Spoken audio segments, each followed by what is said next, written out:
Hello students, आज हम इस वीडियो में फाइनेंशियल मैनेजर की ड्यूटीज़ एंड रिस्पॉन्सिबिलिटीज़ को डिस्कस करेंगे। तो चलिए स्टार्ट करते हैं। सबसे पहले देखते हैं फाइनेंस मैनेजर होता क्या है। तो फाइनेंस मैनेजर जानने से पहले हमें जानना जरूरी है कि बिजनेस फाइनेंस क्या होता है, जो कि हमने लास्ट वीडियो में डिस्कस किया है। बिजनेस फाइनेंस क्या होता है, ये फाइनेंशियल मैनेजमेंट क्या होता है, जहाँ पे हम फंड को मैनेज कर रहे होते हैं, राइट। कि procurement and utilisation of fund, अगर वन वर्ड में हम कहें तो बेसिकली कहाँ से पैसा आएगा और कहाँ यूटिलाइज किया जाएगा। इस तरीके से ये काम करना है कि जो बिजनेस को ऑब्जेक्टिव है वो अचीव हो सके। तो it's all about the procurement of fund and their effective utilisation in the business, that is business finance. या फाइनेंशियल मैनेजमेंट के टर्म्स में हम कहें तो जो भी बिजनेस की एक्टिविटीज़ हैं, जो भी फंड रिलेटेड एक्टिविटीज़ हैं, उनको प्रॉपर प्लान करना, उनको कंट्रोल करना, उनको एडमिनिस्टर करना, वही क्या कहलाता है, फाइनेंशियल मैनेजमेंट कहलाता है। मींस मैनेजमेंट के सारे फंक्शंस जब हम फंड पे अप्लाई करते हैं तो वो सब क्या कहलाता है, फाइनेंशियल मैनेजमेंट कहलाता है। अब फाइनेंस मैनेजर कौन होगा, तो बट ऑब्वियस सी बात है, वो जो पर्सन होगा जो ये काम करेगा, मींस जो मैनेजमेंट करेगा फंड की, जो प्रोक्यूरमेंट करेगा और यूटिलाइजेशन करेगा फंड की, वो क्या कहलाएगा, फाइनेंशियल मैनेजर कहलाएगा। तो मायर्स ने क्या कहा कि financial manager refers to anyone who is responsible for a significant investment or financing decision। क्योंकि मॉडर्न अप्रोच क्या कहता है, मॉडर्न अप्रोच बिजनेस फाइनेंस की कहता है कि जो तीन इंपॉर्टेंट डिसीजन है, फाइनेंस डिसीजन, इन्वेस्टमेंट डिसीजन और डिविडेंड डिसीजन, इन तीनों को लेना ही क्या कहलाता है, फाइनेंशियल मैनेजमेंट कहलाता है। उसको प्रॉपर मैनेज करना ही फाइनेंशियल मैनेजमेंट कहलाता है। तो इन्होंने मायर्स ने कहा कि वो पर्सन कोई भी हो सकता है, कोई भी फाइनेंशियल मैनेजर हो सकता है, जो कि इस बात के लिए रिस्पॉन्सिबल हो कि कहाँ इन्वेस्ट करना है और कहाँ से फाइनेंस कराना है, पैसा कहाँ लगाना है ना, लॉन्ग टर्म में इन्वेस्ट करना है, शॉर्ट टर्म में इन्वेस्ट करना है, और या फाइनेंस डिसीजन मतलब पैसे कहाँ से रेज करना है, किस सोर्स मिक्स से पैसे उठाने हैं, वो पर्सन ही क्या कहे, जो इन चीज़ों के लिए रिस्पॉन्सिबल होगा, वही पर्सन क्या कहलाता है, फाइनेंशियल मैनेजर।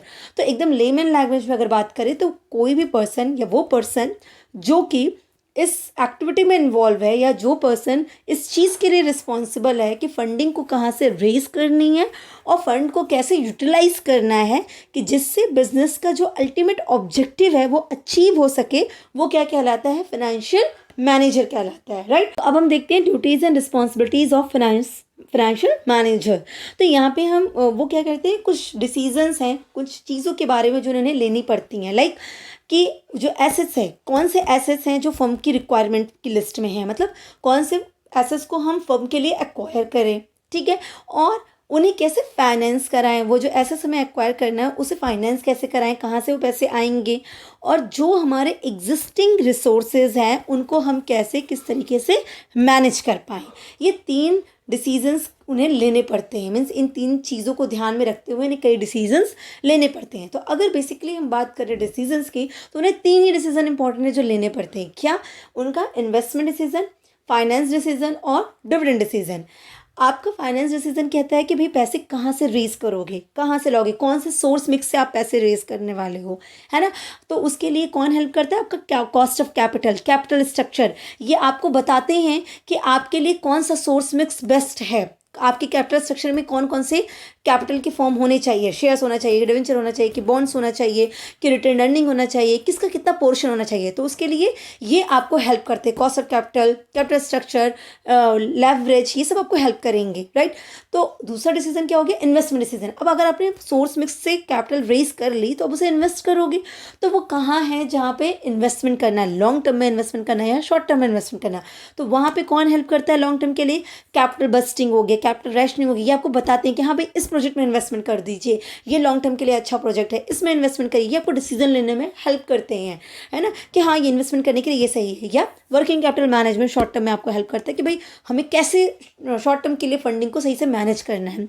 और डिविडेंड डिसीजन आपको क्या कहता है कि जो प्रॉफिट, जो एग्जिस्टिंग आपके पास प्रॉफिट आपने कमाया है, जो है आपके पास, अब उसका कैसे आपको एलोकेशन करना है, भाई कितना प्रॉफिट आपको रिटेन करके रखना है, कितना प्रॉफिट आपको डिविडेंड के फॉर्म में बांट देना है। तो डिविडेंड कैसे बांटेंगे, आपकी फर्म की वैल्यू पे क्या इम्पैक्ट पड़ेगा, या इन चीज़ों के बारे में कौन आपको हेल्प करेगा, आपको हेल्प करता है डिविडेंड डिसीजन।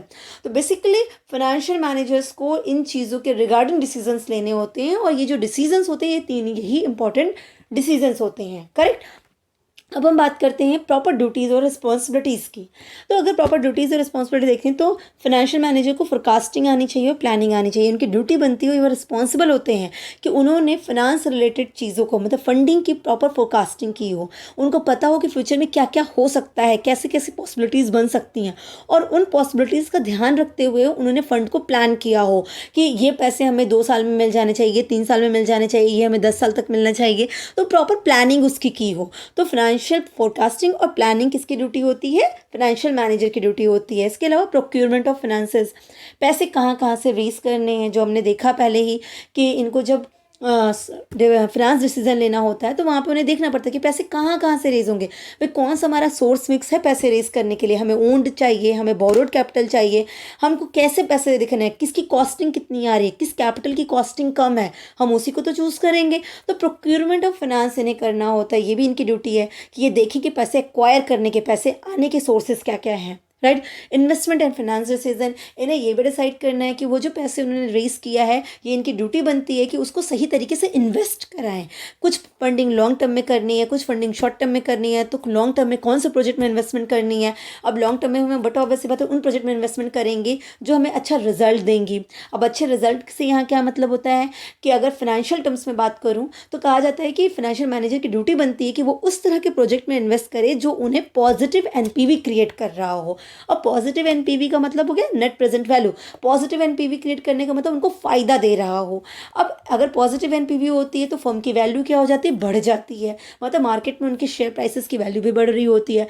अगर ये सब बढ़ेगा तो शेयर होल्डर्स की वेल्थ भी क्रिएट हो रही होती है। तो बेसिकली ये उनकी ड्यूटी बनती है कि वो प्रॉपर इन्वेस्टमेंट करें, सही जगह इन्वेस्ट करें, राइट। इसके अलावा controlling the use of fund, funds का कहाँ कितना इस्तेमाल होना है वो कंट्रोल करें, क्योंकि पूरा बिजनेस फाइनेंस या फाइनेंशियल मैनेजमेंट कहता यही है कि एडमिनिस्टर करो, कंट्रोलिंग करो, मैनेज करो फंड्स को।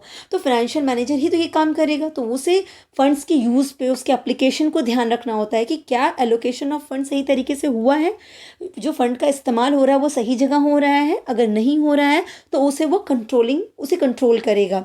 Coordination and control, department wise देखिए कि फंड किसको, किस डिपार्टमेंट को इतना एलोकेट कराया गया है और वहाँ पे प्रॉपर कोऑर्डिनेशन है कि नहीं है।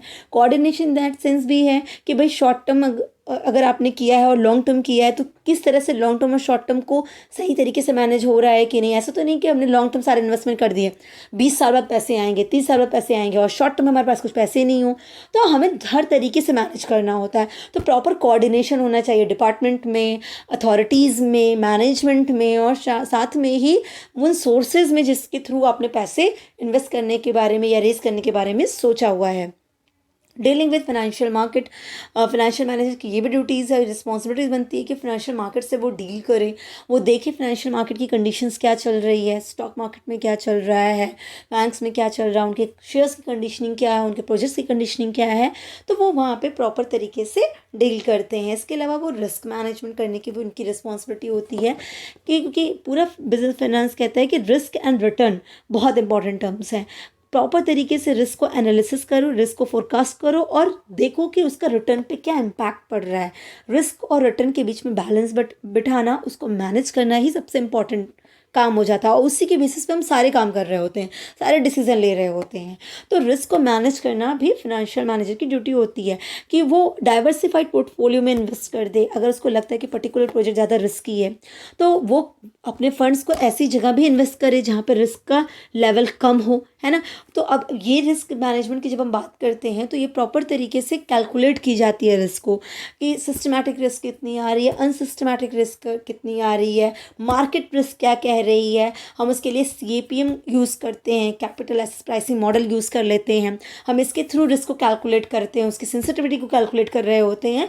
तो हम प्रॉपर तरीके से रिस्क को कैलकुलेट करेंगे एंड देन डिसाइड करेंगे कि हमारा ऐसा ना हो कि हम सारे के सारे रिस्क के प्रोजेक्ट में इन्वेस्टमेंट कर दें। हम अपने रिस्क को डाइवर्सिफाई करेंगे। अगर कहीं पर रिस्क ज़्यादा ले रहे हैं रिटर्न को ज़्यादा पाने के लिए तो सिमिलरली हम कुछ ऐसे प्रोजेक्ट में भी इन्वेस्ट करें जहाँ पे हमें कम रिस्क में भी एक फिक्स्ड इंटरेस्ट या फिक्स्ड रिटर्न हमको मिलने की चांसेस हो। तो वो रिस्क को मैनेज करते हैं। तो ये प्रॉपर ड्यूटीज़ एंड रिस्पॉन्सिबिलिटीज़ होती हैं फाइनेंशियल मैनेजर की। आई होप आपको क्लियर हुआ होगा। Wish you all the best. Thank you so much.